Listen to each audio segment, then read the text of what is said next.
amazing listeners, and a warm welcome to the 21st episode of the Catholic Education Foundation podcast. My name is Teague Rich.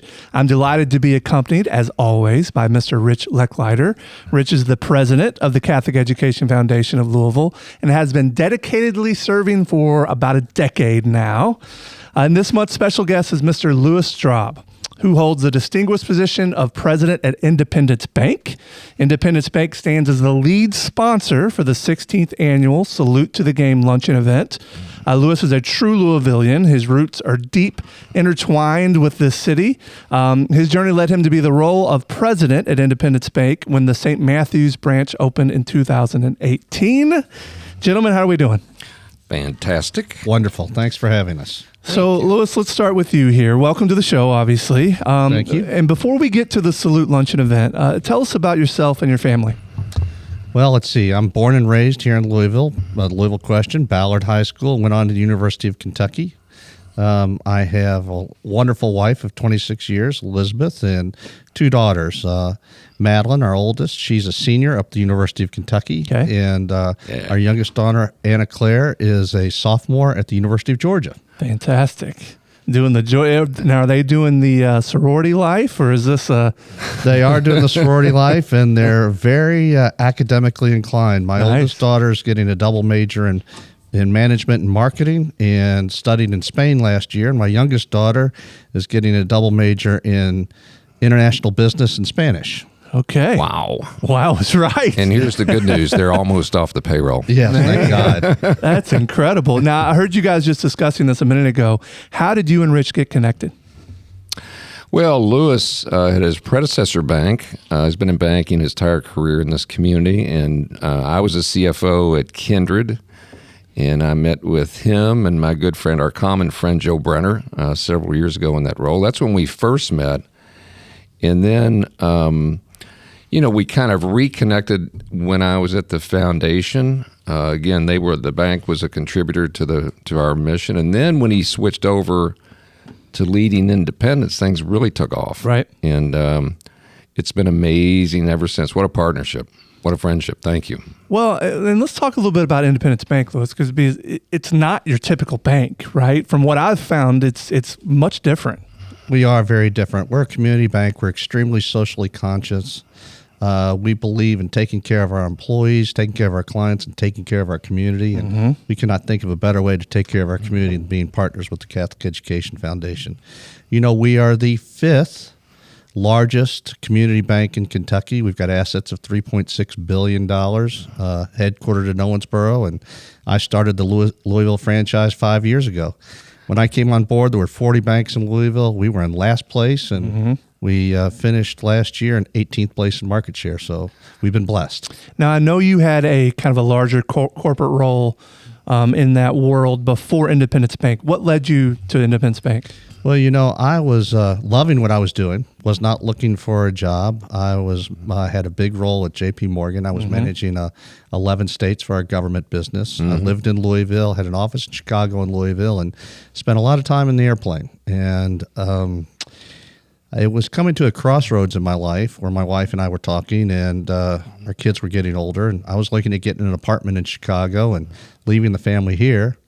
And Chris Reed came to me out of the blue and said, we want to start a bank in Louisville, and this is what we believe in. We believe in taking care of the community and taking care of our clients and being socially conscious. And we think you're the right guy, and we'd like you to lead it. So a few months later, we struck a deal and haven't looked back. Now, was this a good move for you? Have you been happy ever since? I've been very happy ever since. I loved what I was doing before. This has been a new challenge. I love every minute of it. And, part of the reason I really prayed a lot and sought some signs from God on taking this role. And I was actually going to say no. Okay. And Chris Reed, when we were in a conversation, he said, I'm going to build the bank in St. Matthews on that spot at the corner of Chenoweth Lane and Shelbyville Road. And that was the Louisville Slugger moment. That's when God took the Louisville Slugger across my head and hit me in the head. So not people understand why I say that until I tell you the backstory. So in 1906, a bank started in that corner. It was the very first bank in St. Matthews. It was called the Bank of St. Matthews. It later became First National Bank, then National City and PNC. In the Great Recession, they consolidated with the PNC across the street.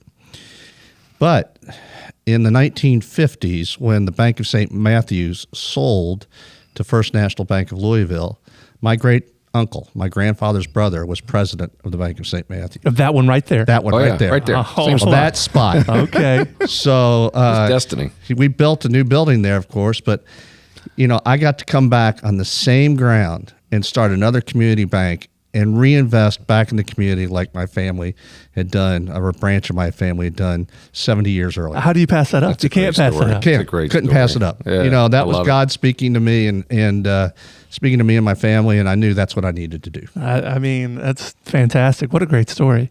Rich, it seems like the mission of the foundation aligns really well with the philosophy of Independence Bank. Explain that a little bit.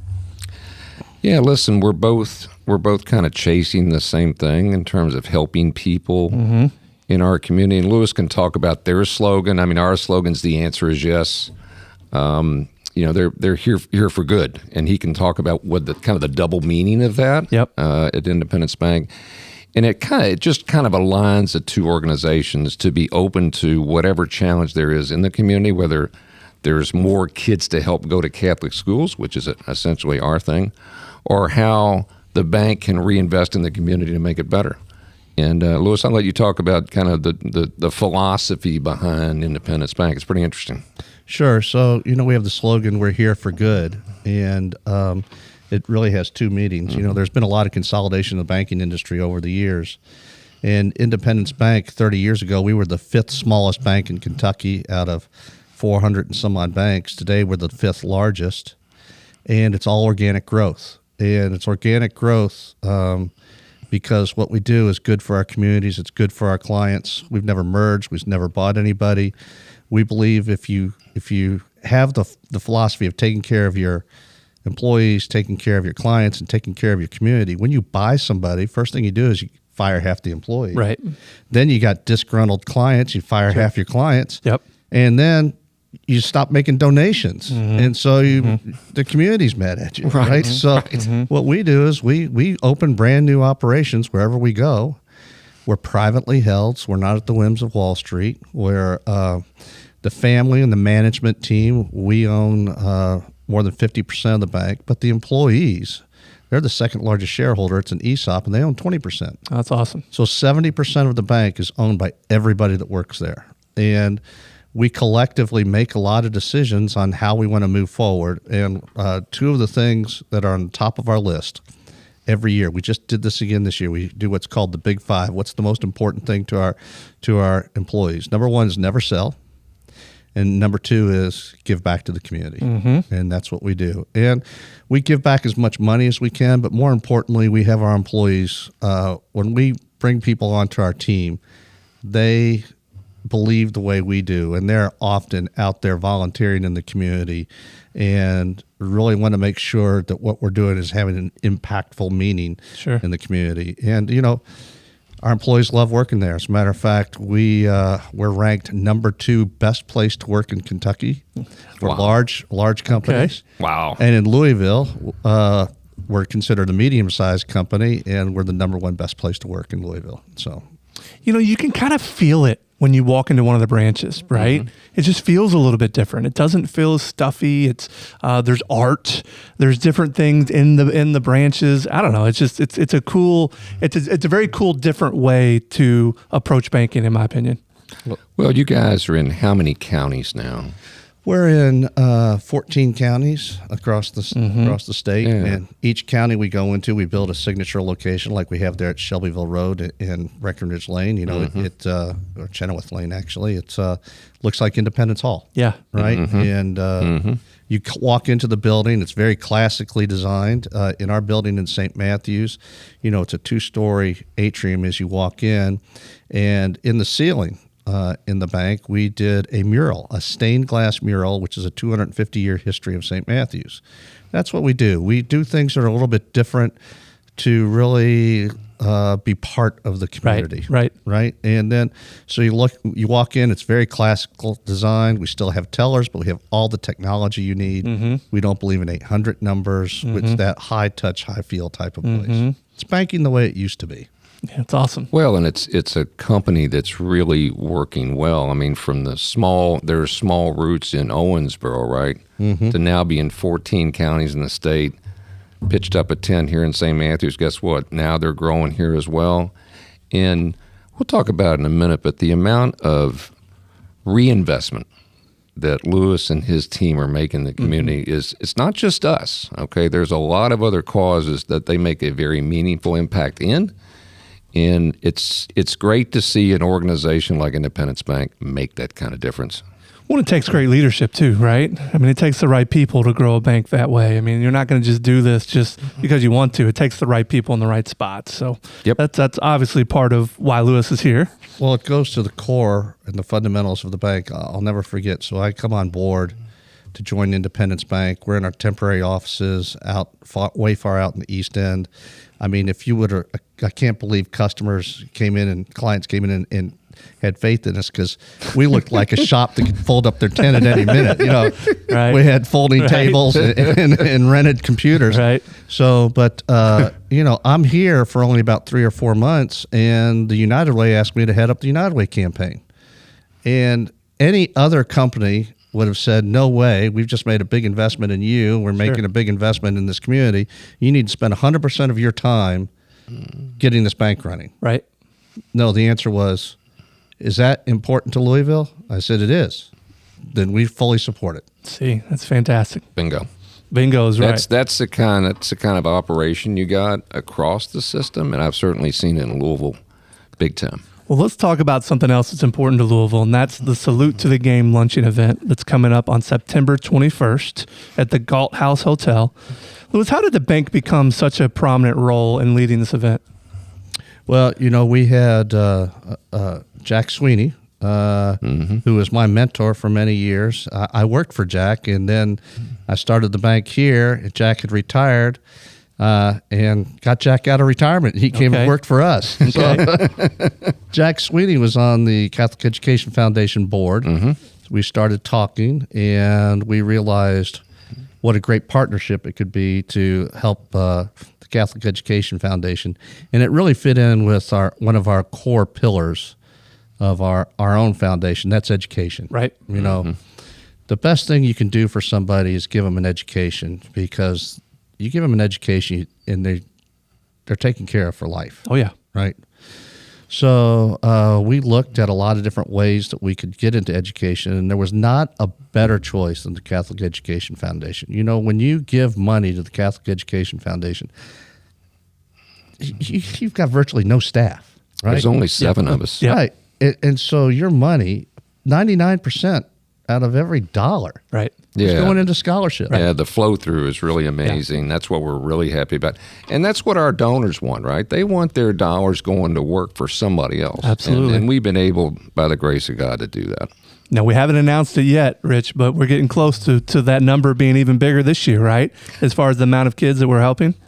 Yeah, thanks for asking. We're this is our 9th year of kind of our new program that we invented, and last fall we hit a record 3,600 kids across the Archdiocese of Louisville, which is essentially Central Kentucky, in 39 elementary schools, and the funding was an amazing $7.7 million, both records. Yep. This year, and we're not done. We'll keep going as long as things come in. We've already crossed 3,600. So we're almost at 3,700 kids as we speak, and it's going to go higher. The funding's probably going to hit $8 million this year. So we couldn't be more excited about it. The demand keeps going up. We got to keep raising more money every year. If we didn't have folks like Independent Bank and some others, I'm telling you, we couldn't keep up with this pace. It's the only way. Yeah. So and again, we're not done yet, but so far, this will be our 9th year in a row. Every student that applied, Every family that came to us and demonstrated a financial need and, in fact, earned an award, every single one. We didn't say no to anybody. Nobody fell through the cracks. It's fantastic. We love it. Thanks to our donors. All right, so back to the event, which we're kind of here to discuss, which is the luncheon that's going to happen on September 21st. Rich, so let's go back to the roots of this thing. So the very first lunch, what, isn't that $25,000, something in that range, right? Yeah, about $25,000. How has it grown to what it is today? Well, look, all due credit to the late John Asher and Phil McHugh. They're the founders of this thing. It certainly wasn't me. And they came up with this idea, hey, we need a second fundraising event. Let's try a luncheon. And Phil and John thought, well, what better luncheon to have around the St. X Trinity football game? There you go. Both schools bought into it right away. We launched it that year. There were probably 400 or 500 people there. It netted $25,000. It wasn't really envisioned at the time to make a lot of money. It was more about highlighting two great schools, Sure. the rivalry, that kind of thing. And it's completely taken off. I mean, last year was our 15th year. After we paid our expenses, we netted $550,000. Unbelievable. That was unbelievable. So it's just, I think it's done more than any of us ever thought it would. Well, we owe a big debt of gratitude to St. X and Trinity both as well, because Absolutely. without them, this event doesn't happen, and they are both very, very generous in kind of lending the game for this no luncheon. Question. Both Paul and Rob, hats off to you guys and your teams, because, and I don't think people realize this, those two schools get nothing Not a financially dime. out of this thing. Not Nothing. a dime. Not a thing. It all goes to the foundation and tuition assistance. So those two schools are lending their name to a very, very important event for which they have no direct financial interest, which I think speaks volumes. All right, so we're on year 16. This event has set a new fundraising record every single year, and that's a big reason because of that is you, Rich. How do you and your team keep turning in this amazing performance? It's people like Louis Straub. It's companies big and small across this community that believe in what we're doing, that they want to buy a table, they want to be a sponsor at the various levels. And, from a business perspective, at the end of the day, and I've said this many times, that 12-year-old that's in the 6th grade in 10 years, pretty short amount of time, that's your new hire. Mm-hmm. You got to invest in this kid today to gain a really solid, good employee in the future, and not too distant future. Yeah. And I think a lot of business folks around the community employ Catholic school graduates on their teams. I know you've got several on yours, Louis, and they see the benefit of the experience for these kids. Well, and we talk to a lot of business leaders that can see the future, right? They can see beyond today and see that is their future employee. And so they see how important education, right, is. It's at the bank and really just everywhere. Education is a big piece. And investing in education makes a lot of sense, especially at these corporations.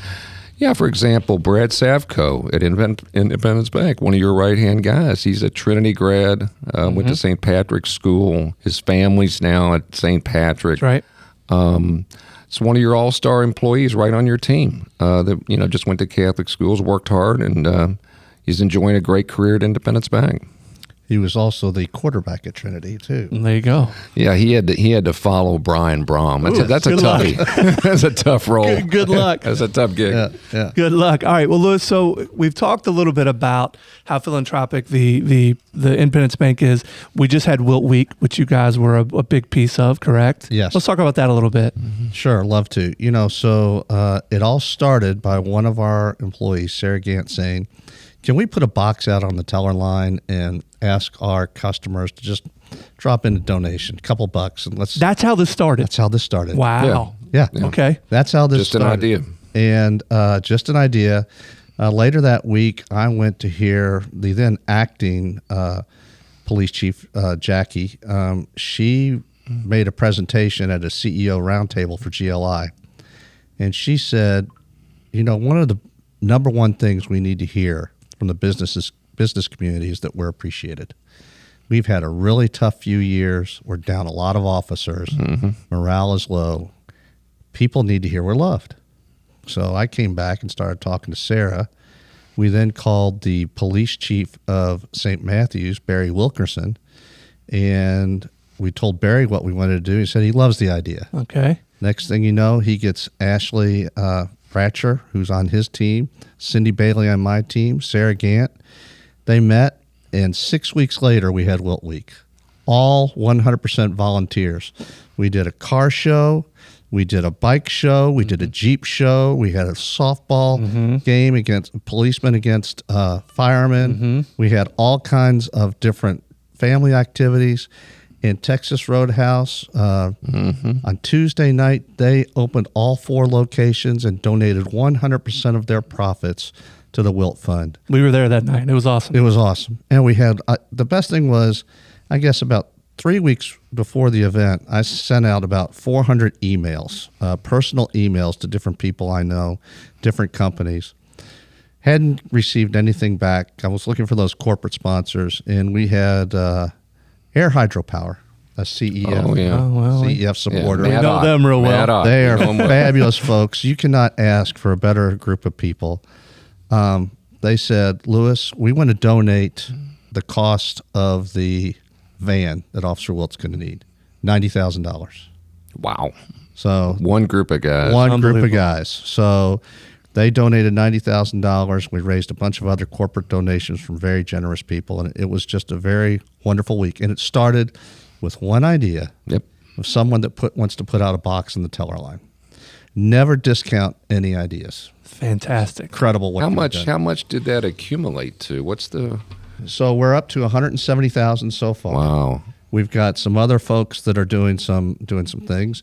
Steve Higdon owns has what's called the Big Bourbon Club. Another Trinity grad. We know Steve. And anyone that joins his club at the premium level of $125, he's donating $50 back to the Wilt Fund through the end of the year. That's a big organization too, by the way. He's got a lot of members. He is the #1 most followed bourbon official on TikTok, believe it or not. Yeah. Worldwide. Yeah. Millions of views. Big deal. Yeah. It's fantastic. Well, speaking of another great idea, why is it that you guys decided to invest in the Salute luncheon? Well, it goes back to education. It really does. And it goes back to helping people. Jefferson County Public Schools does a great job. I went through Jefferson County Public Schools. My children went through Jefferson County Public Schools. But there's also cracks in the school system. And, some families need a little bit more, and they need some different type of education. And the Catholic school system provides that. But they can't afford to go. And this is a great way to help people better themselves and get a good education. The Catholic education system here in Louisville, is it the 5th largest system in the country? Per capita, it's #3 in the United States, per capita. Per capita? Yeah. So what people don't realize, in Louisville, we have about 108,000 kids that go through Jefferson County Public Schools. We have about another 5,000 that go through the private schools, being the KCDs, right, collegiates. But we have 30,000? Let's see, we've got 13,000 in the elementaries and about 6,000 in the high schools. About 20,000. Right at 20,000. It's the fourth biggest school district in the state, if you think about it. Okay. Yeah. So the Catholic education system is very, very important to this community. If it would go away, public schools couldn't pick it up. No, of course not. There's no way. And we just really believe in what the Catholic school system has to offer. We believe they do a fabulous job. And the Catholic Education Foundation allows a lot of families that would want an alternative to find that alternative. Well, when Lewis and I first started talking about this with Jack Sweeney several years ago, we both kind of came to the word choice. Give people a choice that need an alternative, give them that opportunity. If you can't afford the choice, you don't have any choice. Yep. Okay, you don't have it. So afford them the money they need to be able to go where they want to go. Here's the thing about their investment. This is their single investment in this bank. In this event, it's $40,000 a year. This is the 4th year they've done it. Do the math. That's a lot of money. Oh, yeah.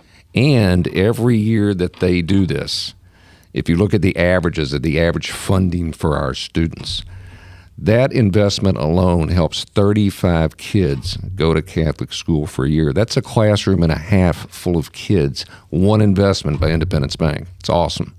It's awesome. Well, it's incredible. And listen, that's just a small piece. Well, it's a major piece, but it's a piece of the event. Rich, why does this particular luncheon mean so much to the mission at the foundation? You know, we have general fundraising throughout the year. We do, and I think last year into June 30, we raised about $2.3 million in general fundraising that we do year in and year out. But what we really need are our events. We have 2 events, the lunch and the dinner in March. I mean, between the 2 of those events, this year we hope to net, after our expenses, $2 million. So if you think about how important that is to helping a bunch of kids, and there is not a luncheon in the state of Kentucky that can net $600,000. Not a one. This is the largest event of its kind.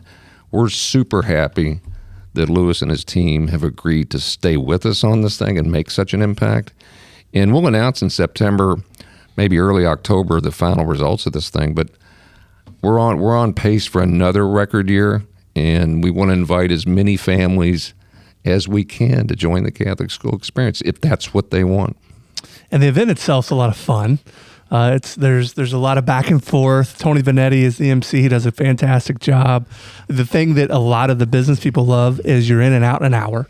So 1 hour. Yeah, and we stick to it. I mean, and I tell you what, we have to get done in that hour. There's no going over, and so it is on a stopwatch. So you're in and out. You know that you're not going to be there very long, but it's a great event that people seem to just love and have a lot of fun at. Yeah, it's fun. It's informal. It's kind of casual.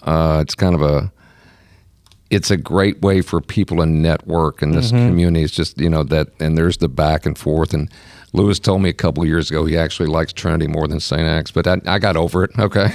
Well, I mean, they're down the street. He's about a chip shot away there, Rich. He's pretty close. And I grew up at Holy Trinity, so I would say he needs to be saying that one. I would think, even though we're both St. Axe grads, but we won't get upset about that. Let's talk about a few other things that you guys do in the community. What are some other causes Independence Bank rallies around? So, we do a few other things. One of our big programs, again, in education, is we do a scholarship program every year. We award several scholarships to some students in Jefferson County to go to college. These are GAP scholarships. These are not full scholarships. And these don't go to the student that's got a perfect ACT score and, 4.8. Right. With all the extra classes they take in high school anymore. And you've got a full ride to go to Vanderbilt. No, these scholarships go to those families where their students are 3.2, 3.6, solid students. They want to learn, they want to go to college, and they're just short. They're just a little bit short. Yeah, so we do a lot of $1,500, $5,000 scholarships.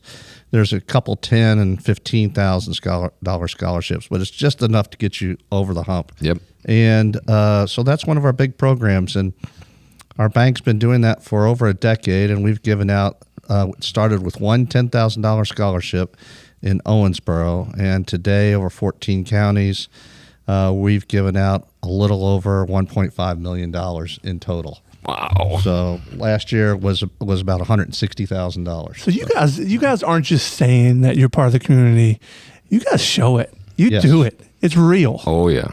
Yes. Oh yeah. We're doing as much as we possibly can all the time. And again, it's not about the money. It's about the time. We're out there every bright side cleanup. Yep. We have put together a group of business people now in St. Matthews to beautify St. Matthews. You probably don't notice them, but they're there now. There's now flower pots out on the street right there between St. Matthews Avenue and Breckenridge Lane. In the heart of St. Matthews, we put in new trees. We've power washed the sidewalks. All right. And that's been a joint venture with a lot of business people that put up their own money to do it, and the city of St. Matthews that's volunteered to water all the flowers, but the business community is paying for it. Right. So we do a lot of things like that. We try to pull people together, just like this Wilt Week thing we did.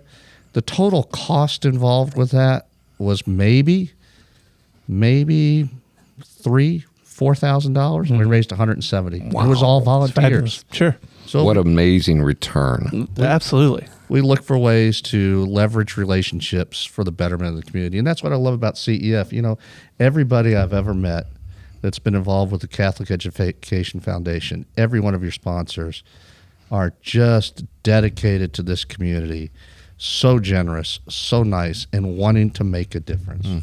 And in this past year, one thing that I was fascinated by was to see the two presidents of the student body that were there, and they decided to get together to do that food drive and raise all those different canned goods. First time those two schools worked together on something. The two kids that were at the luncheon that we How showcased. cool is that? Yeah, the two school presidents. They were both were both senior class presidents, That's right. Both on the football team. That's right. And they came together and did this joint Dare to Care project in November that yielded I don't know how many thousands of pounds of food. George Faree and Teddy Myers. Correct. That's right. Yeah. But it was just an idea they came up with. Nobody made them do it. They just came up together and it was incredibly successful. You know, here there's something that strikes me here. And if I'm somebody that's listening to this podcast, you know, obviously we've got two uber successful people here. And one of the things that you mentioned to me earlier, Lewis, that kind of struck me is you mentioned how Air Hydropower got involved in Wilt Week. Well, Air Hydropower has been a big time supporter of the Catholic Education Foundation for a long time. And I am sure that the relationship between Independence Bank and the CEF with the luncheon event did not hurt them wanting to get involved in helping with Wilt Week. That's how these things happen, right? And Rich mentioned it earlier too. It's networking. You come to these events, you network, you get to know some of these people in power. So coming from two successful people, give a bit of advice to an up-and-comer business person that, you know, wants to make their way in the business world. What should they be doing? I'll go first. I used to, and you had this, Lewis, for years in your career. You'd have younger people come in and say, you know, I'm a sophomore in college. Thinking about doing this, thinking about doing that. Where do I go? What do I do? And I'd tell them a few things. I'd say, one, be a great student first. Okay, be a great student. Take your studies very seriously. Invest yourself in it. Number two, take a look around the room wherever you are and see if you can help somebody else. Just look around. You don't have to. You have to look very far before you find somebody in need. It may be a small need, but you should answer that need. The other thing I'd say is get involved in your church. I mean, a lot of the connections I've had in my life have come from, just charitable work at my parish or another parish or something. Just so many great connections that way. And finally, make sure that you teach your children and teach other people to give. Giving is not something you're born with. You have to learn how to be a giver. By nature, people are takers, right? But you have to learn to be a giver. And if you can teach people how to give, guess what? They thrive in life. I mean, you can look. There's 100 million examples of it, and that's the kind of stuff I think that you can do all your life, for that matter. But if you do it early in your life, just an incredible impact on your career, on your family, on your whole community. It all comes together. At least it did for me. What an awesome answer. All right, Lewis, follow that one. Well, it's hard to follow, but I completely agree with everything you said. A couple other things I think I would say is surround yourself with good people. Make sure you pick your friends wisely. Coming to an event like CEF, you're going to be surrounded by really great people that are great givers. Yep. That want to make a difference. And I think the other thing is never assume that somebody else is going to do it. If you want something done, That's good advice. You've got to do it. Right. Yep. You got to take the lead. You've got to take the lead. And when you do everything that Rich said and you surround yourself with good people, you become a good giver, you build a great network of people. It's only through people working together that you can be successful on something. I look at our community, and we've got a lot of things we need to fix in this community, a lot of things that we need to make better. Anybody can be a detractor. All you have to do is go out on Facebook or Twitter or anything, and you've got everybody that criticizes. You can be negative all day long. All day long. But it's the people that want to make a difference, that can push through that can build relationships, that can build coalitions, that's how you make it better. And, we need people like those two young men at Trinity and St. X that came together. We need more of that. We need more young people to do that. They're making a difference. Right. We need our business community and our business leaders to come together. And more than that, we just need people in the community. You don't have to be a business leader. There's lots of leaders out there. Sure. But don't criticize. Right. Yeah. And Look for the answer. Yeah, and try to take the initiative to do something positive, right? I mean, look, we work with companies large and small in this community. What's cool about Louisville is there's so many businesses in this community that are quite profitable, that do quite well, that people may not know about, but they want to do something for their community. And in some cases, they're not sure what to do. Right. They really don't know. Right. And we've tried to seek out folks like that, tell them our story, what we're trying to do for the community. And it's pretty rare that they say no. Oh, yeah. It's pretty rare because I think not that we're the only charity doing good work. By far, we're not. Sure. But the work we're doing does change people's lives, no question. All right, Rich, let's wrap this up with one more question about the lunch. So over the years, what do you think you've brought in from just this event? Oh, just the luncheon event, gosh, through 15 years. So yes, it's been 15 years. Yeah, That's right. we crossed, and we started out 25 grand. We've crossed, last year we crossed 4.2 million. Just for the lunch event? Just for the luncheon, and we're hoping, I'd love to see this event cross last year's record of 550 and maybe get to 600. Mm-hmm. So that would get us to almost 5 million just from this one event over 16 years. It would be glorious. That's awesome. So cool. Louis, once more, we're thrilled to have you as a guest on the show. In behalf of the entire community, I want to extend a heartfelt gratitude for your remarkable dedication to this pivotal event for the CEF, which obviously has a profound impact on so many lives in our Louisville area. So thank you so much for what you guys do. Well, thank you. We really appreciate it. And we love being in Louisville. I love taking care of my community. And everybody on our team is just so dedicated to making a difference and making this a better place. It's awesome. Yeah, you guys are the best. So, Rich, thanks to people like Louis, right, we're able to continue to tell the community that at the Catholic Education Foundation, the answer is yes. Thank you guys so much. We'll see you on episode 22. God bless. Thank you. Thank you.